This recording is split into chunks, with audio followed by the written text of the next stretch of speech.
ඉතින් අදත් ඔයාලව ගොඩක් සාදරයෙන් පිළිගන්නවා. ඉතින් ශ්‍රී ලංකාවේ මේ වෙනකොට ඉතාමත් සීඝ්‍රයෙන් පැතිරිලා යන රෝගයක් විදිහට චිකන්ගුන්යා රෝගය හඳුන්වන්න පුළුවන්.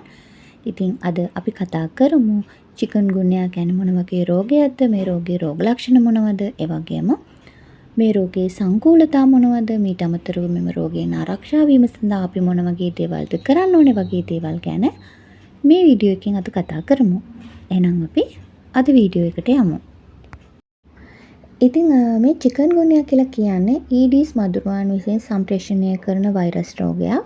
ඉතින් මේ වෛරසය ප්‍රථම වරට හමු වෙලා තියෙන 1953 දී ටැන්සානියාවේදී.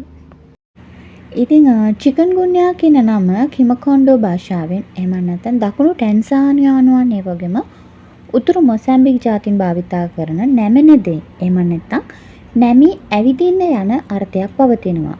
ඉතින් මේ රෝගයේ ප්‍රධාන ලක්ෂණය තමයි දරුණු සන්ධි වේදනාවක් ඇතිවීම. ඉතින් චිකන්ගුන්යා කියන්නේ ඊඩිස් මදුරුවන්. ඒ කියන්නේ ඊඩිස් ඊජිප්ටයි ඒ වගේම ඊඩිස් ඇල්බෝපික්ටර්ස් කියන මදුරුවන් දෂ්ට කිරීම හරහා පැතිරෙන වෛරස් රෝගයක්. ඉතින් මේ ඩෙන්ගුන පතුරවන්නේත් මෙන්න මේ මදුරුවන් විසින්. ඉතින් මෙම රෝගයේ රෝග ලක්ෂණ ගැන ගත්තාම සාමාන්‍යයෙන් ඊඩිස් මදුරුවන් දෂ්ට කරලා දින 2-12 දක්වා කාලය අතරතුර රෝග ලක්ෂණ මතුවෙනවා. ඉතින් මේ ප්‍රධාන රෝග ලක්ෂණ තමයි හදිසියෙම ඇතිවන අධික උණ ඒ වගේම දරුණු සන්ධි වේදනාව. විශේෂයෙන්ම අත් සහ පාදවල දරුණු සන්ධි වේදනාවක් ඇතිවීමේ හැකියාව තියෙනවා. මීට අමතරව සන්ධි ඉදිමීම, මාංශ පේශී වේදනාව, හිස රදය, නිින්ද නොයෑම, වමනය යෑම, ඒ වගේම තෙහෙට්ටුව, මීට අමතරව සමේ කුෂ්ඨ ඇතිවීමේ හැකියාවක් තියෙනවා. ඒ කියන්නේ අපේ ස්කින් රෑෂස් එන්න පුළුවන්. ඒ වගේම නාසයේ අත්තල පැහැ වෙනස් වෙන්න පුළුවන්. ඉතින් චිකන්ගුන්යා වසංගතයේ විශේෂත්වය තමයි මුලින් ඇතිවන රෝග ලක්ෂණ. ඒ කියන්නේ උණ, මාංශ පේශී වේදනාව සුව වීමෙන් පසු සන්ධි වේදනාව දීර්ඝ කාලයක් පවතින්න පුළුවන්. ඉතින් අවම වශයෙන් මාසයක කාලයක ඉඳලා අවුරුදු ගණනාවක් පවතින්න පුළුවන්. ඉතින් මේ සන්ධි වේදනාව විශේෂයෙන්ම වැඩිහිටි පුද්ගලයන්ට දරුණුව බලපානවා.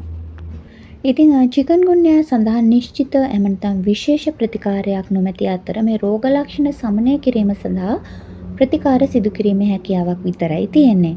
ඉතින් මේ අතර හොඳින් විවේක ගැනීම, ඒ වගේම ප්‍රමාණවත් ලෙස දියර් වර්ග භාවිතා කිරීම, ඒ වගේම වේදනාව සහ උණ පාලනය කිරීම සඳහා පැරසිටමෝල් භාවිතා කිරීම කරන්න පුළුවන්.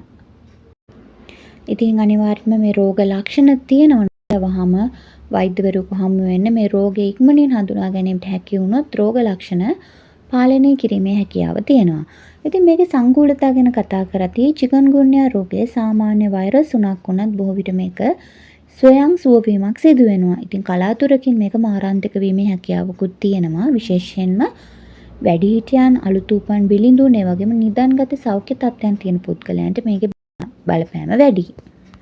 ඉතින් චිකන්ගුන්යා රෝගයේ සංකූලතා ගැන ගත්තාම මාස හෝ අවුරුදු ගණනක් පවතින අඛණ්ඩ සන්ධි වේදනාව, ස්නායු සංකූලතා, ඒ වගේම ඇස් තැවිල්ල, හෘද ගැටලු, ඒ වගේම වකුගඩු අකර්මණ්‍ය වීම, ආමාශාන්ත්‍රික ගැටලු වගේ දේවල් ඇති වෙන්න පුළුවන්. ඉතින් තවමත් නිශ්චිත එන්නතක් නොමැති නිසා අනිවාර්යයෙන්ම මදුරුවන් දෂ්ට කිරීම වළක්වා ගැනීම, ඒ වගේම මදුරුවන් බෝවන ස්ථාන ඉවත් කිරීම සිදු කළ යුතුයි. මෙමගින් ඩෙන්ගු රෝගයේ පැතිරීමත් පාලනය කරන්න පුළුවන්. ඉතින් මදුරුවන් බෝවන ස්ථාන ඉවත් කරන්න පුළුවන් මොනවද? ඒ ගැන අපි බලමු. ඉතින් සතිපතාම ජල බහලුව, මේ කියන්නේ මල් පෝච්චි, බාල්දි, ටයර් වගේ දේවල් පිරිසිදු කිරීම. ඒ වගේම ජලය එකතු කරන භාජන ආවරණය කර තැබීම, අවහිර වූ කාණු පිරිසිදු කිරීම, ජලය එකතු විය හැකි අපද්‍රව්‍ය කියන හිස්ටින්, තැඹිලි කොඹ, යෝගට් කප් වගේ දේවල් නිසි ලෙස බැහැර කිරීම කළ හැකියි. ඒ වගේම පුද්ගලික ආරක්ෂාව ගැන ගත්තාම මදුරුවන් දෂ්ට කිරීම වැළකීම සඳහා මදුරු විකර්ෂක කියන්නේ පැංගිරි තෙල්, මදුරු විකර්ෂක ක්‍රීම් භාවිතා කරන්න පුළුවන්. ඒ වගේම මේ මදුරුවන් වඩාත් ක්‍රියාකාරී වන විට, ඒ කියන්නේ විශේෂම උදේ පාන්දර සහ දවල් කාලයේදී දිගු අත් සහිත කමීස්, ඒ වගේම දිගු කලිසම් බැඳීම, මදුරුවන් නිවස තුළට පැමිණීම වැළැක්වීම සහ සවස් වන විට ජනෙල් සහ දොරවල් වැසීම, ඒ වගේම දිවා කාලයේදී නිදා සිටියේදීත් අපේ මදුරු දැල් භාවිතා කිරීම වැදගත් වෙනවා. ඉතින් ඒ වගේම අසනීප අයනා මුග්ගෙන් රෝගී අනිත් අයට පැතිරවීම වැළැක්වීමත් මේ රෝගය ව්‍යාප්ත වීම වැළැක්වීමට අත්‍යවශ්‍ය වෙනවා. ඉතින් මේ සඳහා රෝගය වැළඳී පළමු සතිය තුළ තවදුරටත් මදුරු දෂ්ට කිරීම වලින් ආරක්ෂා විය යුතුයි. ඉතින් මේ වගේ රෝග ලක්ෂණ ඇති වුණොත් වහම වෛද්‍ය ප්‍රතිකාර ලබාගෙන ඒ වගේම මෑත කාලයේ වර්ෂාපතන නිසා මදුරු ගහණය වැඩි වීමත් සමග තමයි මෙන්න මේ වගේ තත්ත්වයකට අපිට මුහුණ පාන්න සිද්ධ වෙලා තියෙන්නේ. ඉතින් ඒ නිසා අනිවාර්යෙන්ම නිසි ක්‍රමවේද අනුගමනය කිරීමෙන් මෙම රෝගය වළක්වා ගත හැකියි.